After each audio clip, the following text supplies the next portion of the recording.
10ਵੇਂ ਹਫ਼ਤੇ ਦੇ ਇਸ ਦੂਜੇ ਭਾਗ ਵਿੱਚ ਤੁਹਾਡਾ ਸਵਾਗਤ ਹੈ। ਅਸੀਂ ਵਿਸਥਾਰ ਵਿੱਚ ਓਪਟਿਕਸ ਦਾ ਅਧਿਐਨ ਨਹੀਂ ਕਰਾਂਗੇ ਕਿਉਂਕਿ ਓਪਟਿਕਸ ਆਪਣੇ ਆਪ ਵਿੱਚ ਇੱਕ ਵਿਸ਼ਾਲ ਵਿਸ਼ਾ ਹੈ। ਇਸ ਦੀ ਬਜਾਏ ਜੋ ਇਹ ਕਰਨ ਜਾ ਰਹੇ ਕਿ ਆਪਣੇ ਆਪ ਨੂੰ ਕੁਝ ਸਰਲ ਚੀਜ਼ਾਂ ਤੱਕ ਹੀ ਸੀਮਿਤ ਰੱਖਦੇ ਹਾਂ ਜਿਨ੍ਹਾਂ ਦੀ ਸਾਨੂੰ ਲੋੜ ਹੈ ਤਾਂ ਜੋ ਅਸੀਂ ਸਮਝ ਸਕੀਏ ਕਿ ਵੇਵਜ਼ ਅਤੇ ਓਸੀਲੇਸ਼ਨਸ ਓਪਟਿਕਲ ਸਿਸਟਮ ਵਿੱਚ ਫਿਨੋਮੇਨਾ ਵਜੋਂ ਕਿਵੇਂ ਕੰਮ ਕਰਦੀਆਂ ਹਨ। ਸ਼ੁਰੂ ਕਰਨ ਲਈ ਮੈਂ ਤੁਹਾਨੂੰ ਫਰਮੈਟਸ ਪ੍ਰਿੰਸੀਪਲ ਦੀ ਯਾਦ ਦਿਵਾਉਂਦਾ ਹਾਂ। ਇਸ ਲਈ ਸਿਧਾਂਤ ਕੇਵਲ ਇਹ ਬਿਆਨ ਕਰਦਾ ਹੈ ਕਿ ਲਾਈਟ ਦੁਆਰਾ ਲਿਆ ਗਿਆ ਅਸਲ ਪਾਥ ਉਹ ਹੈ ਜਿਸ ਦੇ ਲਈ ਆਪਟੀਕਲ ਪਾਥ ਇੱਕ ਐਕਸਟ੍ਰੀਮਮ ਹੈ। ਇੱਕ ਹੋਮੋਜੀਨੀਅਸ ਮੀਡੀਅਮ ਦੇ ਸਟੈਂਡਰਡ ਸਿੰਪਲ ਕੇਸ ਵਿੱਚ ਲਾਈਟ ਪੁਆਇੰਟ A ਤੋਂ ਪੁਆਇੰਟ B ਤੱਕ ਜਾਂਦੀ ਹੈ। ਇੱਕ ਅਰਥ ਵਿੱਚ ਇਹ ਕਹਿਣ ਦੇ ਬਰਾਬਰ ਹੈ ਕਿ ਲਾਈਟ ਉਹਨਾਂ ਦੋ ਪੁਆਇੰਟ ਦੇ ਵਿਚਕਾਰ ਸਭ ਤੋਂ ਛੋਟਾ ਪਾਥ ਲੈਂਦੀ ਹੈ। ਫਰਮੈਟ ਦੇ ਸਿਧਾਂਤ ਨੂੰ ਕਿਹਾ ਜਾ ਸਕਦਾ ਹੈ ਕਿ ਕਿਸੇ ਵੀ ਦੋ ਪੁਆਇੰਟਸ ਦੇ ਵਿਚਕਾਰ ਅਸਲ ਪਾਥ ਉਹ ਹੁੰਦਾ ਹੈ ਜਿਸ ਲਈ ਪਾਥ ਵਿੱਚ ਭਿੰਨਤਾਵਾਂ ਦੇ ਸੰਬੰਧ ਵਿੱਚ ਆਪਟੀਕਲ ਪਾਥ ਸਟੇਸ਼ਨਰੀ ਹੁੰਦਾ ਹੈ। ਅੱਜ ਅਸੀਂ ਫਰਮੈਟ ਪ੍ਰਿੰਸੀਪਲ ਨੂੰ ਮੁੱਖ ਤੌਰ ਤੇ ਥਿਨ ਲੈਂਸ ਦੇ ਕੇਸ ਵਿੱਚ ਥੋੜੇ ਹੋਰ ਕੰਪਲਿਕੇਟਡ ਸਿਸਟਮ ਤੇ ਲਾਗੂ ਕਰਾਂਗੇ। ਮੈਂ ਪਲੇਨੋ ਕਾਨਵੈਕਸ ਲੈਂਸ ਦੇ ਕੇਸ ਨਾਲ ਸ਼ੁਰੂ ਕਰਨ ਜਾ ਰਿਹਾ ਹਾਂ। ਇਸ ਲਈ ਲੈਂਸ ਇੱਕ ਪਾਸੇ ਪਲੇਨ ਹੁੰਦੇ ਹਨ ਅਤੇ ਦੂਜੇ ਪਾਸੇ ਕਾਨਵੈਕਸ ਫੇਜ਼ ਹੁੰਦਾ ਹੈ ਤਾਂ ਇਹ ਡਿਸਟੈਂਸ ਇੱਥੇ ਇਹ ਡਿਸਟੈਂਸ ਮੇਰੇ ਲਈ ਲੈਂਸ ਦੀ ਥਿਕਨੈਸ ਡਿਫਾਈਨ ਕਰੇਗੀ ਜਿਸਦੀ ਤੁਹਾਨੂੰ ਇੱਕ ਸਰਕਲ ਦੀ ਲੋੜ ਹੈ ਜਿਸਦਾ ਇਹ ਕਾਨਵੈਕਸ ਆਰਕ ਇੱਕ ਹਿੱਸਾ ਹੈ ਅਤੇ ਉਸ ਸਰਕਲ ਦਾ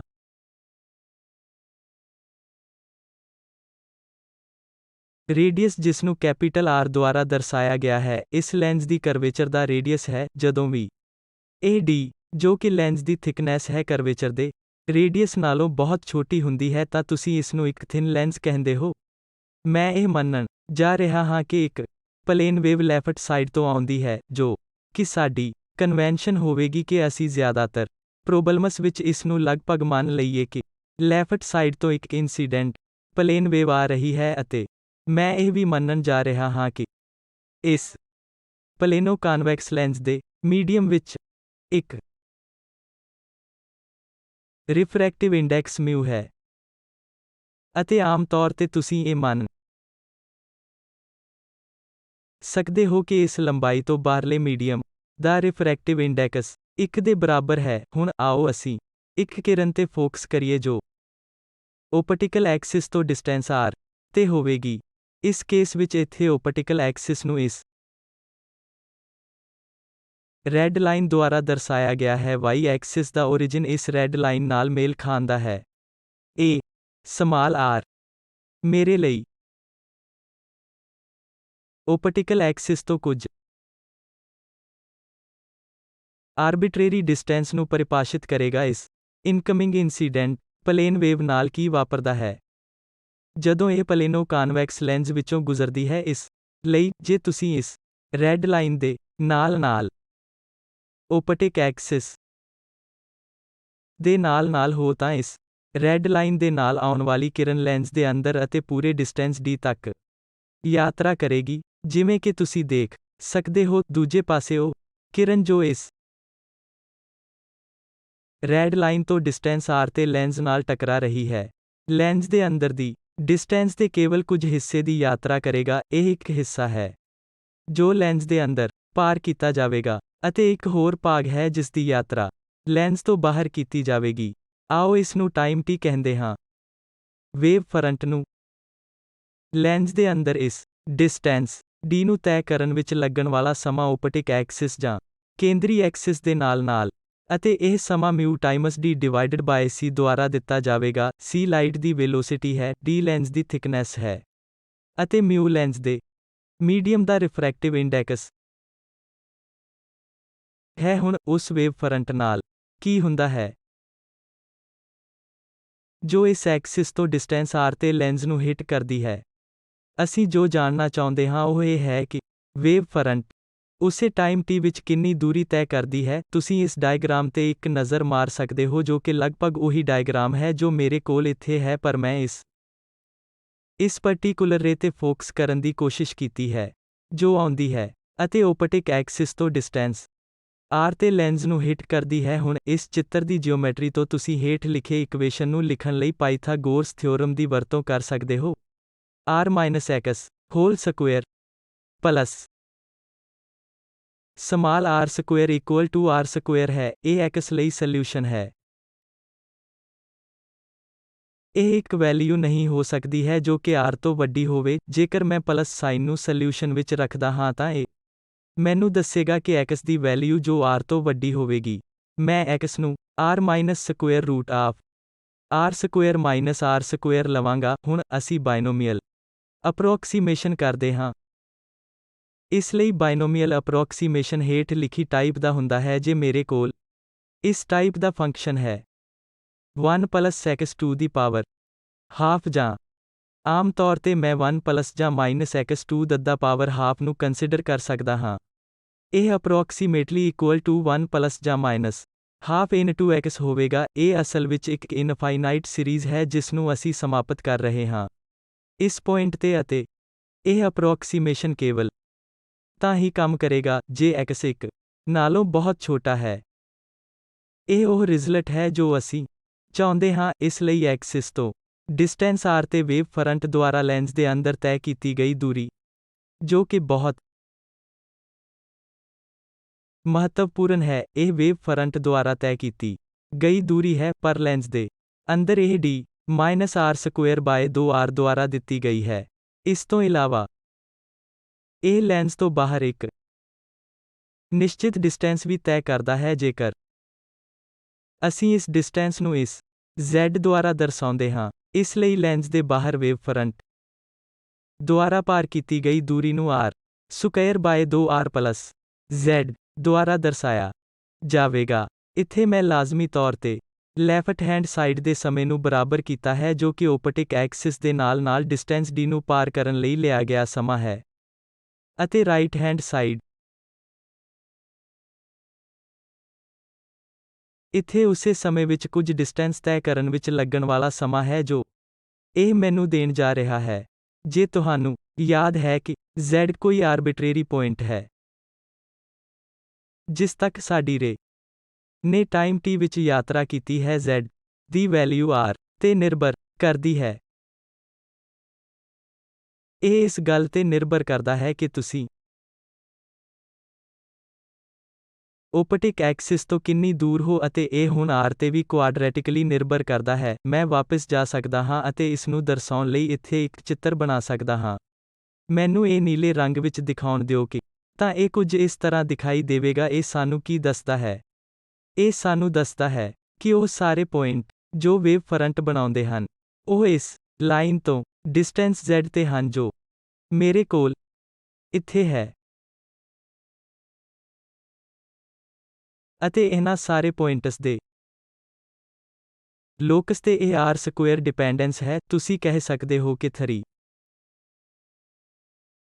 ਡਾਇਮੈਂਸ਼ਨ ਵਿੱਚ z ਦਾ ਲੋਕਸ ਇਸ ਸਫੇਅਰ ਦੇ ਰੂਪ ਵਿੱਚ ਸਾਡੇ ਲਈ ਪਰਿਭਾਸ਼ਿਤ ਕਰਨ ਜਾ ਰਿਹਾ ਹੈ, ਜਿਸ ਦਾ ਰੇਡੀਅਸ r ਬਾਏ μ-1 ਹੋਣ ਜਾ ਰਿਹਾ ਹੈ।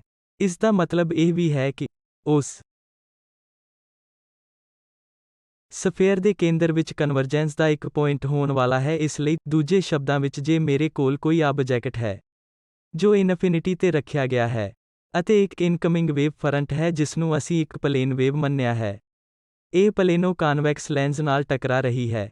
ਇਹ ਵਿਸ਼ਲੇਸ਼ਣ ਸਾਨੂੰ ਇਹ ਦੱਸਦਾ ਹੈ ਕਿ ਸਾਰੀਆਂ ਕਿਰਨਾਂ ਇਸ ਪੁਆਇੰਟ ਤੇ ਕਨਵਰਜ ਹੋਣਗੀਆਂ ਕਰੋ, ਜਿਸ ਦਾ ਰੇਡੀਅਸ r ਡਿਵਾਈਡਡ ਬਾਏ μ-1 ਦੁਆਰਾ ਦਿੱਤਾ ਗਿਆ ਹੈ।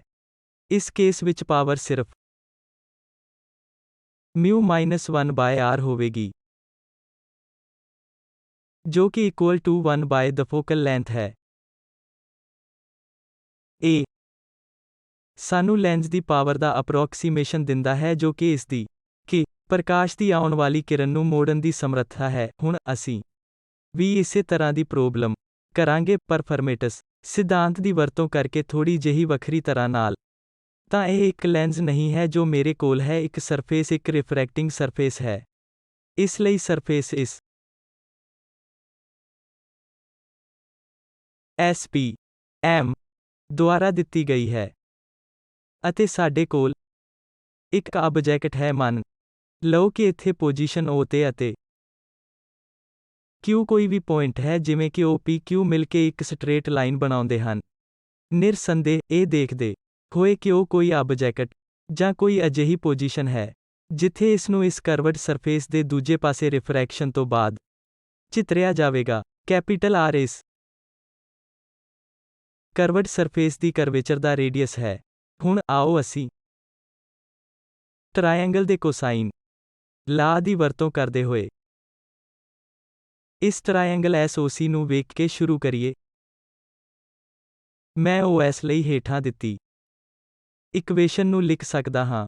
ਤੁਸੀਂ ਟਰਾਇੰਗਲਸ ਦੇ ਕੋਸਾਈਨ ਲਾਅ ਦੀ ਵਰਤੋਂ ਕਰ ਸਕਦੇ ਹੋ ਅਤੇ ਇਸ ਇਕੁਏਸ਼ਨ ਨੂੰ ਲਿਖ ਸਕਦੇ ਹੋ। ਇਸ ਤੋਂ ਪਹਿਲਾਂ ਕਿ ਮੈਂ ਇਸ ਐਕਸਪ੍ਰੈਸ਼ਨ ਨਾਲ ਕੁਝ ਵੀ ਕਰਾਂ, ਮੈਨੂੰ ਇਹ ਦੱਸਣਾ ਚਾਹੀਦਾ ਹੈ ਕਿ ਉਸ ਰੇਜੀਮ ਵਿੱਚ ਕੰਮ ਕਰਾਂਗੇ ਜਿੱਥੇ ਥੀਟਾ ਛੋਟਾ ਹੈ। ਇਹ ਇੱਕ ਅਪਰੋਕਸੀਮੇਸ਼ਨ ਹੈ ਜਿਸ ਵਿੱਚ ਅਸੀਂ ਕੰਮ ਕਰਾਂਗੇ ਅਤੇ ਇਸ ਕਿਸਮ ਦੇ ਅਪਰੋਕਸੀਮੇਸ਼ਨ ਦੇ ਨਾਲ ਜਿੱਥੇ ਕਿਰਨਾਂ ਓਪਟਿਕ ਐਕਸਿਸ ਦੇ ਨੇੜੇ ਹੁੰਦੀਆਂ ਹਨ, ਜਿਸ ਨੂੰ ਆਪਟਿਕਸ ਵਿੱਚ ਪੈਰਾਐਕਸੀਅਲ ਅਪਰੋਕਸੀਮੇਸ਼ਨ ਕਿਹਾ ਜਾਂਦਾ ਹੈ। ਹੁਣ ਮੈਂ ਹੇਠ ਲਿਖੇ ਅਨੁਸਾਰ OS ਨੂੰ ਲਿਖ ਸਕਦਾ ਹਾਂ। ਹੁਣ ਇਸ ਐਕਸਪ੍ਰੈਸ਼ਨ ਨੂੰ ਸਰਲ ਬਣਾਇਆ ਜਾ ਸਕਦਾ ਹੈ। ਮੈਂ ਇੱਕ ਵਾਰ ਫਿਰ ਇੱਥੇ ਇੱਕ ਬਾਇਨੋਮੀਅਲ ਅਪਰੋਕਸੀਮੇਸ਼ਨ ਦੀ ਵਰਤੋਂ ਕਰਨ ਜਾ ਰਿਹਾ ਹਾਂ। ਸਾਡੇ ਕੋਲ ਹੁਣ OS ਲਈ ਇੱਕ ਐਕਸਪ੍ਰੈਸ਼ਨ ਹੈ I ਅਤੇ ਤੁਸੀਂ SQ ਪਤਾ ਕਰਨ ਲਈ ਇੱਕ ਬਹੁਤ ਹੀ ਮਿਲਦੀ ਜੁਲਦੀ ਕੈਲਕੁਲੇਸ਼ਨ ਕਰ ਸਕਦੇ ਹੋ। ਮੈਂ ਅਜਿਹਾ ਸਿੱਧੇ ਤੌਰ ਤੇ ਉਹ ਨਤੀਜਾ ਨਹੀਂ ਲਿਖਾਂਗਾ, ਪਰ ਇਹ ਕਾਫੀ ਸਰਲ ਹੈ। ਬਸ ਉਸ ਵਿਧੀ ਨੂੰ ਫੋਲੋ ਕਰੋ ਜਿਸ ਨੂੰ ਅਸੀਂ ਹੁਣੇ ਅਪਣਾਇਆ ਹੈ। ਤਾਂ ਮੇਰੇ ਕੋਲ OS ਅਤੇ SQ ਹਨ। ਕੁੱਲ ਓਪਟੀਕਲ ਪਾਥ ਲੈਂਥ ਹੋਵੇਗੀ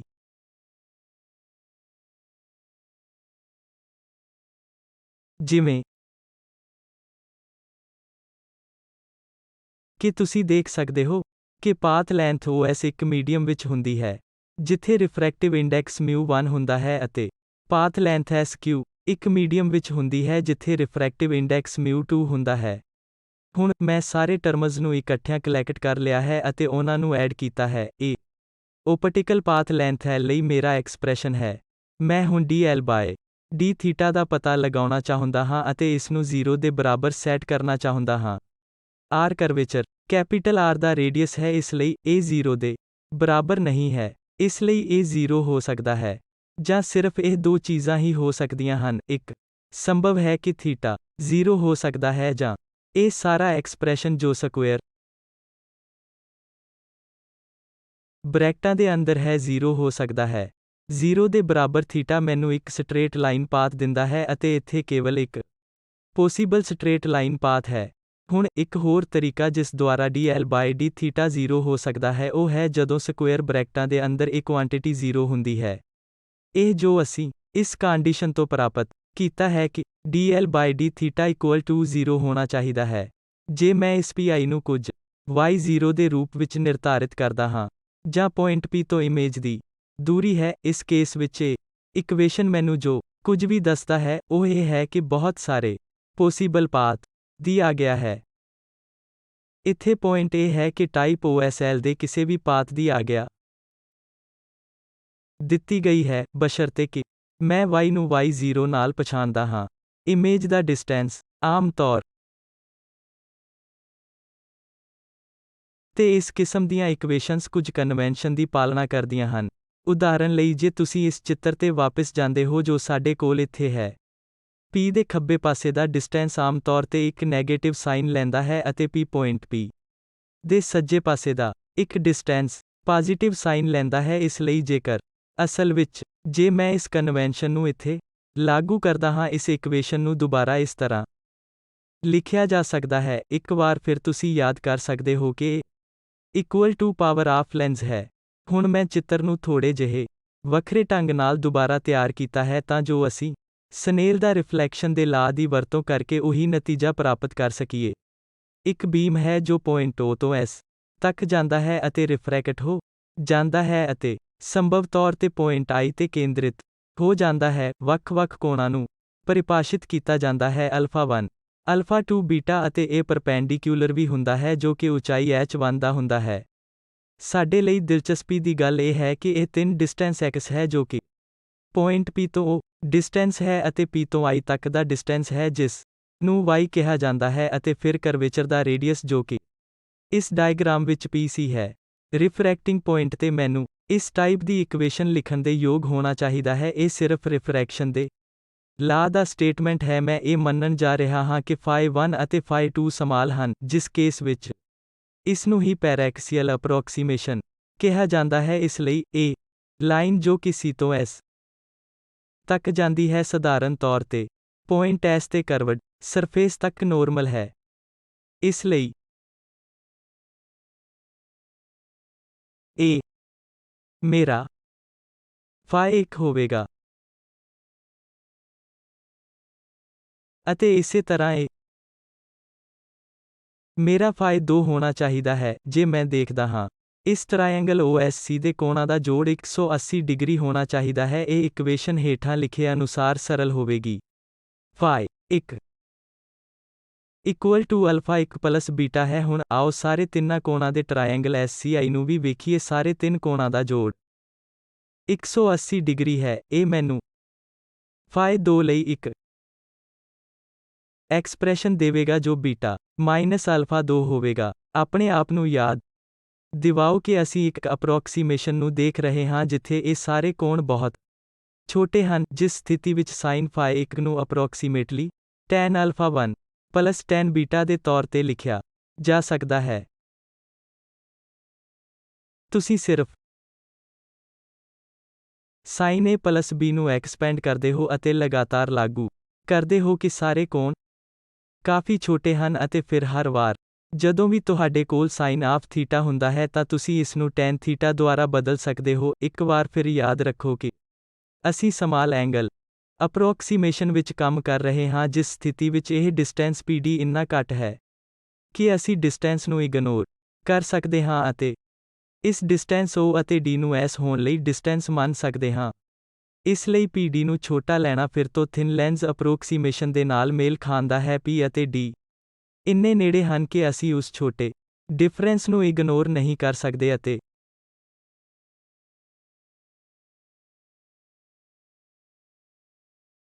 P ਅਤੇ C ਦੇ ਵਿਚਕਾਰ ਦੇ ਡਿਸਟੈਂਸ ਨੂੰ R ਦੇ ਰੂਪ ਵਿੱਚ ਲਓ। ਹੁਣ ਸਮਾਨ ਟੋਕਨ ਦੁਆਰਾ ਮੈਂ ਸਾਈਨ φ2 ਲਈ ਇਕੁਏਸ਼ਨ ਲਿਖ ਸਕਦਾ ਹਾਂ, ਜੋ ਕਿ tan ਬੀਟਾ ਮਾਈਨਸ tan α1 ਹੋਵੇਗਾ। ਹੁਣ ਮੇਰੇ ਕੋਲ ਸਾਈਨ φ1 ਅਤੇ ਸਾਈਨ φ2 ਲਈ ਐਕਸਪ੍ਰੈਸ਼ਨ ਹਨ। ਮੈਨੂੰ ਇਸ ਇਕੁਏਸ਼ਨ ਵਿੱਚ ਸਬਸਟੀਟਿਊਟ ਕਰਨ ਦੀ ਲੋੜ ਹੈ। ਇਹ ਉਹ ਐਕਸਪ੍ਰੈਸ਼ਨ ਹੈ ਜੋ ਮੈਨੂੰ ਉਦੋਂ ਮਿਲਦਾ ਹੈ ਜਦੋਂ ਮੈਂ ਇਸ ਇਕੁਏਸ਼ਨ ਵਿੱਚ ਸਬਸਟੀਟਿਊਟ ਹੋ ਜਾਂਦਾ ਹੈ, ਜੋ ਕਿ ਰਿਫਰੈਕਸ਼ਨ ਦਾ ਲਾ ਹੈ। ਹੁਣ ਬਸ ਇਸ ਇਕੁਏਸ਼ਨ ਨੂੰ ਦੁਬਾਰਾ ਵਿਵਸਥਿਤ ਕਰਕੇ ਮੈਂ ਇਸ ਨੂੰ ਵਧੇਰੇ ਸੁਝਾਅ ਦੇਣ ਵਾਲੇ ਰੂਪ ਵਿੱਚ ਲਿਖ ਸਕਦਾ ਹਾਂ। ਇਸ ਲਈ ਇਹ ਉਹ ਅੰਤਿਮ ਨਤੀਜਾ ਹੈ ਜੋ ਮੈਨੂੰ ਮਿਲਦਾ ਹੈ, ਪਰ ਫਿਰ ਤੋਂ ਇਸ ਨੂੰ ਇੱਕ ਅਜਿਹੇ ਰੂਪ ਵਿੱਚ ਰੱਖਣ ਲਈ ਜੋ ਸਾਡੇ ਲਈ ਉਪਯੋਗੀ ਹੈ। ਆਓ ਇਸ ਡਿਸਟੈਂਸ U ਨੂੰ X ਕਿਹਾ ਜਾਵੇ, ਪਰ ਯਾਦ ਰੱਖੋ ਕਿ ਕੋਈ ਵੀ ਡਿਸਟੈਂਸ ਜੋ P ਦੇ ਖੱਬੇ ਪਾਸੇ ਹੈ ਇੱਕ ਨੈਗੇਟਿਵ ਸਾਈਨ ਪ੍ਰਾਪਤ ਕਰਨ ਜਾ ਰਿਹਾ ਹੈ। ਇਸ ਲਈ U -X ਹੋਵੇਗਾ ਅਤੇ ਵੀ Y ਹੋਵੇਗਾ। ਇਹ ਬਿਲਕੁਲ ਉਹੀ ਨਤੀਜਾ ਹੈ ਜੋ ਸਾਨੂੰ ਹੁਣੇ ਪਹਿਲਾਂ ਮਿਲਿਆ ਹੈ। ਅਸੀਂ ਇਸ ਨੂੰ ਦੋ ਵੱਖ-ਵੱਖ ਤਰੀਕਿਆਂ ਨਾਲ ਪ੍ਰਾਪਤ ਕੀਤਾ ਹੈ, ਇੱਕ ਤਾਂ ਅਸਲ ਵਿੱਚ ਸਿਧਾਂਤ ਨੂੰ ਲਾਗੂ ਕਰਕੇ ਅਤੇ ਦੂਜਾ ਰਿਫਰੈਕਸ਼ਨ ਦੇ ਲਾ ਦੀ ਵਰਤੋਂ ਕਰਕੇ। ਇਹ ਹੈਰਾਨੀ ਵਾਲੀ ਗੱਲ ਨਹੀਂ ਹੋਣੀ ਚਾਹੀਦੀ ਕਿਉਂਕਿ ਰਿਫਰੈਕਸ਼ਨ ਦਾ ਲਾ ਫਰਮੇਟਸ ਸਿਧਾਂਤ ਦੀ ਵਰਤੋਂ ਕਰਕੇ ਪ੍ਰਾਪਤ ਕੀਤਾ ਗਿਆ ਸੀ।